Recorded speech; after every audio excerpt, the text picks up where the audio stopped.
ہماری بے چینی کا بہت سارا تعلق ہماری انسرٹنٹی سے بھی ہے، بے یقینی سے بھی ہے۔ تو ہمیں لگتا ہے کہ اگر آج ہم نے بات چیت کے نتیجے میں اپنا گول حاصل نہ کیا تو یہ کبھی حاصل نہیں ہو سکے گا۔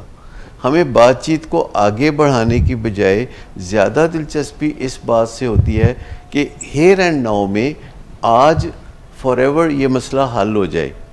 یہ ایک تمنا ہو سکتی ہے، یہ ایک آرزو ہو سکتی ہے، لیکن اگر یہ آپ کا ہدف ہے، اگر یہ آپ کا گول ہے، تو پھر آپ کو کونسلر کے ساتھ مل کے اس بات کا تخمینہ لگانا چاہیے کہ یہ جو پروجیکٹ ہے یہ کتنے عرصے کا ہے، اس میں کروشل عرصہ کون سا ہے، پھر اس میں آسانیاں کب پیدا ہوں گی، پھر اس میں پروگرس کیسے میئر کی جائے گی، اور پھر یہ کتنی دیر تک یہ پروجیکٹ چلتا رہے گا اور ہمیں کس قسم کے نتائج ملیں گے۔ اور پھر اس لکھت پڑھت کے نتیجے میں آپ کی حوصلہ افزائی بھی ہوتی رہے گی، اور اگر آپ کو پتہ ہوگا کہ یہ معاملہ 6 مہینے یا سال تک جائے گا اور پھر آپ کا ہدف آپ حاصل کر پائیں گے تو آپ صبر کے ساتھ انتظار کر سکتے ہیں۔ لیکن اگر آپ باقاعدگی سے سوچ بچار نہیں کرتے اور کسی مناسب کونسلر کی رہنمائی حاصل نہیں کرتے،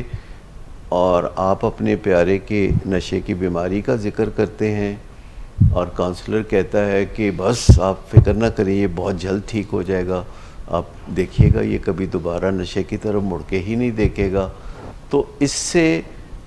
یہ آپ کہہ سکتے ہیں کہ آپ کو سبز باغ دکھائے جا رہے ہیں۔ تو اگر ہم ایمانداری سے ایک جدوجہد میں قدم رکھتے ہیں اور صبر کے ساتھ آگے بڑھتے رہتے ہیں اور استقامت کے ساتھ کوششیں کرتے رہتے ہیں، تو 21ویں صدی میں نشے کی بیماری یا دیگر علتوں کا بہت زبردست علاج موجود ہے۔ مریض کی زندگی تیزی سے بہتر ہونا شروع ہوتی ہے، اگرچہ اس کو یہ پروسیس پھر جاری رکھنا پڑتا ہے، لیکن اس کی زندگی ایک نمایاں طور پر بہت خوبصورت شکل اختیار کرنے لگتی ہے۔